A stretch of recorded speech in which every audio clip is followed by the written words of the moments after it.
Y si les dijera que las piedras preciosas pueden ser no solo testigos de grandes acontecimientos, sino también portadoras de una profunda tristeza?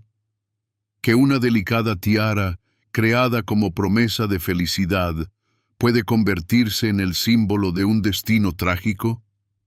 Hoy nos adentraremos en el deslumbrante y lúgubre mundo de los últimos Románov para desvelar la historia de una maravilla de zafiro, cuyo destino resultó estar indisolublemente ligado al de una desdichada gran duquesa, destruida por las intrigas de una corte extranjera. Suscríbanse a nuestro canal si aún no lo han hecho. Les esperan muchos más videos interesantes. Mientras tanto, nosotros continuamos. En el cenit de su gloria, la dinastía Románov poseía riquezas que asombraban la imaginación incluso de los monarcas europeos más sofisticados. Sus tesorerías no eran meros almacenes, sino mundos enteros donde los aderezos resplandecían con todos los colores del arco iris, las diademas cegaban con su brillo y un sinfín de collares centelleaban con una luz misteriosa.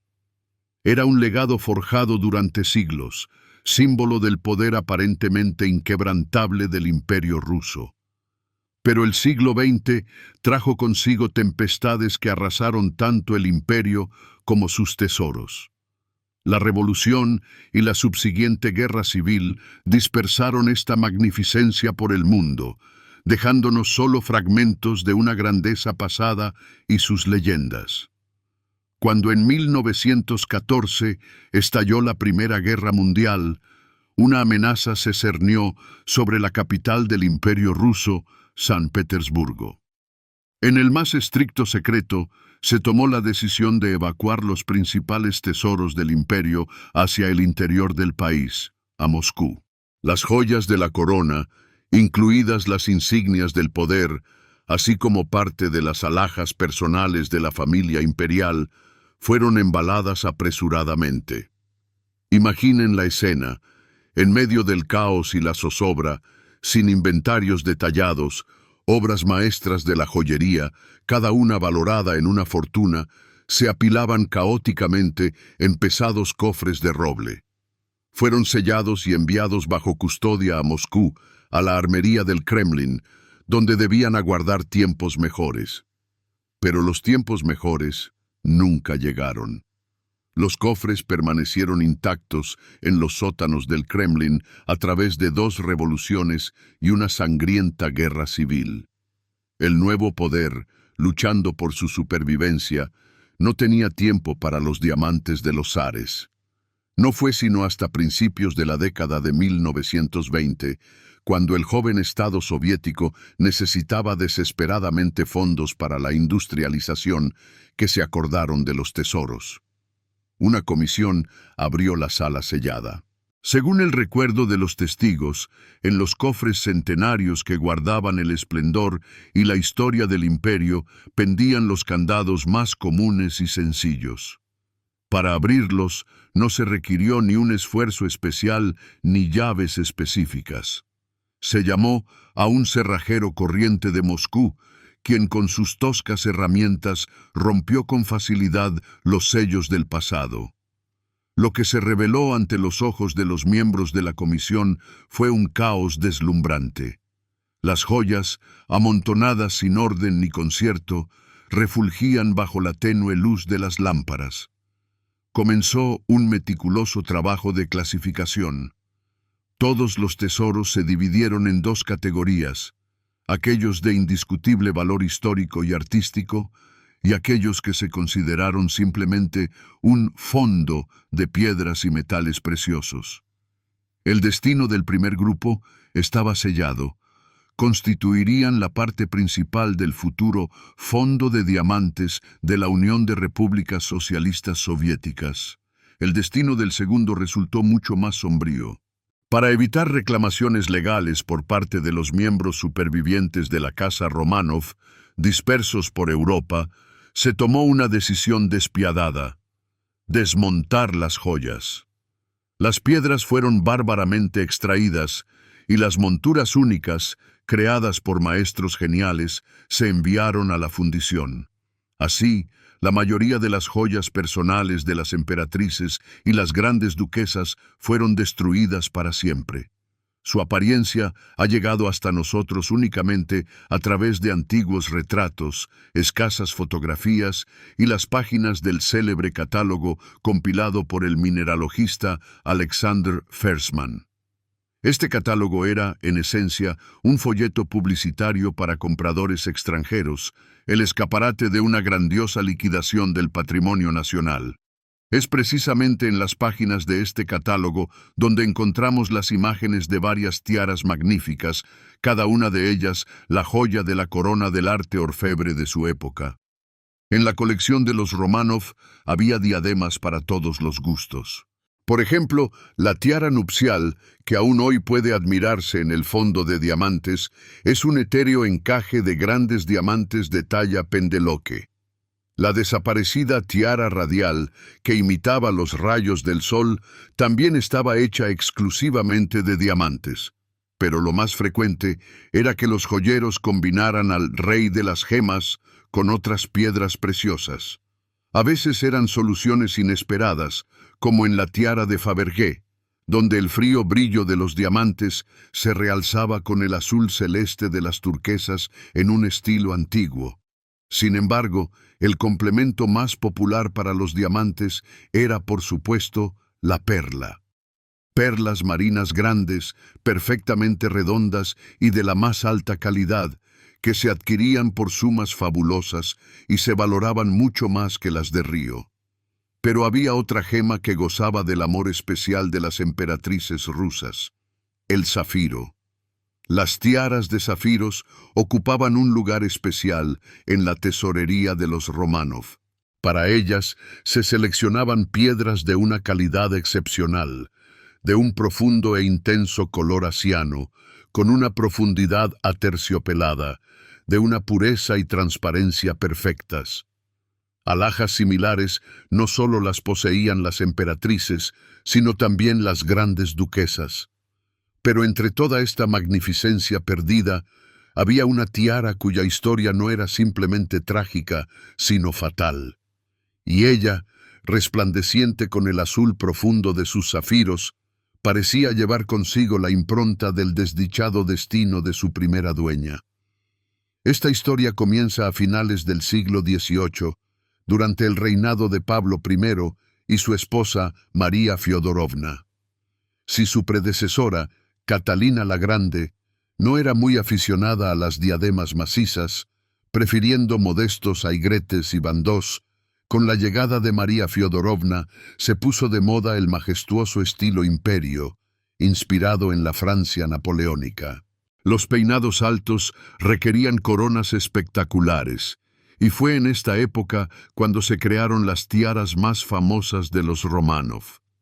Se cree que fue para María Fiodorovna que el joyero de la corte, Jacob Duval, creó una magnífica tiara de zafiros. Era una creación monumental y al mismo tiempo exquisita.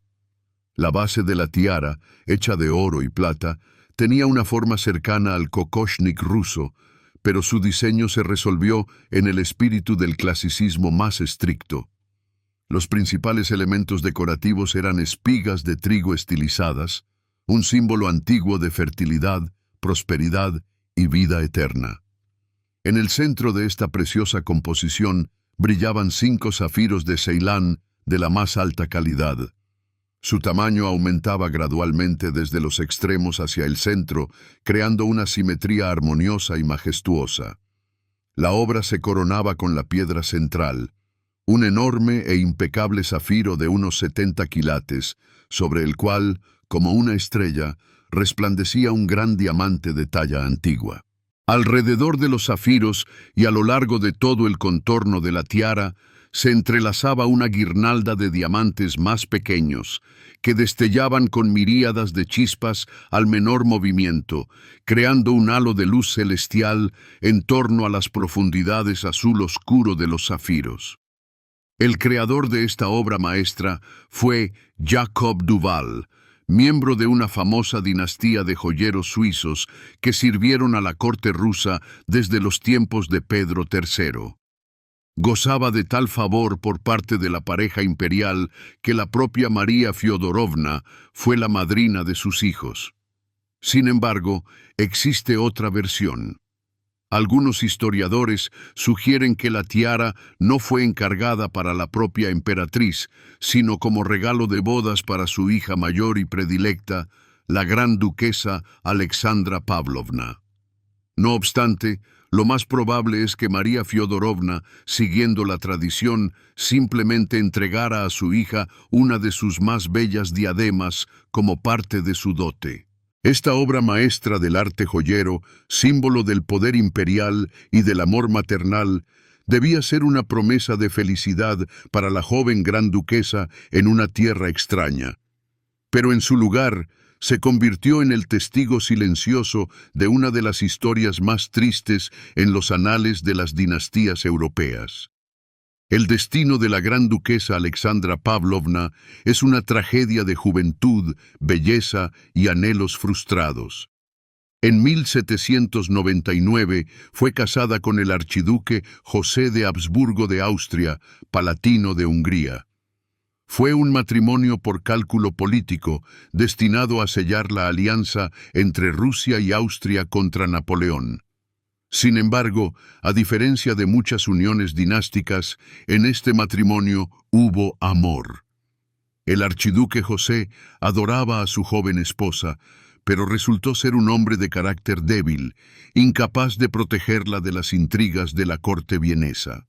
La joven pareja pasaba la mayor parte del tiempo no en Hungría, sino en Viena, en la corte del hermano de José, el emperador del Sacro Imperio Romano Germánico, Francisco II. Y allí, la frágil gran duquesa rusa se convirtió de inmediato en objeto de un odio ardiente por parte de la esposa del emperador, María Teresa de Borbón dos Sicilias. Las razones de este odio eran varias. En primer lugar, la simple envidia. La dote de Alexandra Pavlovna, sus lujosos atuendos y, por supuesto, sus deslumbrantes joyas, incluida la tiara de zafiros, eclipsaban todo lo que poseía la emperatriz austriaca. Era una humillación pública, una demostración de la superioridad de la corte rusa. Pero había una razón más profunda y personal. Alexandra Pavlovna, por una fatal coincidencia, era asombrosamente parecida a la primera, amadísima y tempranamente fallecida esposa del emperador Francisco, Isabel de Württemberg, quien era su tía. La presencia de un recordatorio viviente de la felicidad perdida, como escribieron los contemporáneos, turbaba el espíritu del emperador.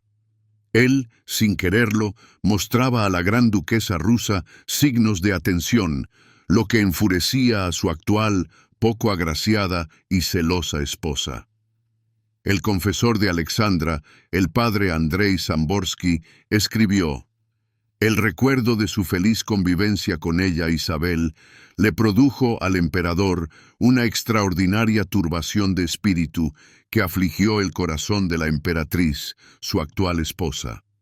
Después de esto, se encendió contra la víctima inocente, Alexandra, una venganza irreconciliable. La emperatriz inició un acoso metódico. A Alexandra Pavlovna, de fe ortodoxa, se la intentaba persuadir constantemente para que se convirtiera al catolicismo. Cuando la gran duquesa quedó embarazada y sufría de un gravísimo malestar matutino, María Teresa, supuestamente por preocupación, le asignó a su médico personal, quien, según el padre Andrei, era hábil en intrigas, pero no en medicina. Por orden de la emperatriz, los cocineros preparaban para su cuñada embarazada precisamente aquellos platos cuyo solo olor la mareaba. El parto fue atroz. El médico incompetente utilizó instrumentos que causaron graves lesiones a la madre y al niño. Nació una niña, a la que llamaron Alexandrina, pero vivió solo unas pocas horas. La propia Alexandra, al principio, parecía recuperarse. Al noveno día incluso le permitieron levantarse. Pero esa misma tarde, de repente, le subió la fiebre, una fiebre puerperal. A la mañana siguiente, la gran duquesa de 19 años ya no existía. Se extinguió en una tierra extraña, sin haber conocido la felicidad. Alexandra Pavlovna falleció sin dejar herederos.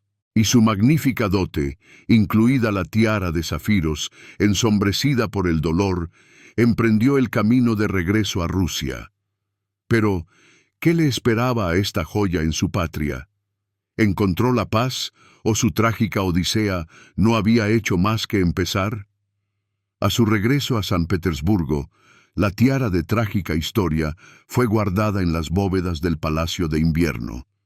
Ninguna de las emperatrices o grandes duquesas posteriores la lució jamás. Quizás la razón fuera una simple superstición.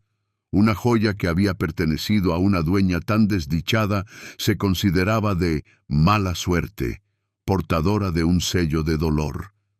En la familia Romanov, donde se daba gran importancia al misticismo y a los presagios, esta era una razón de peso. O quizás todo era más sencillo.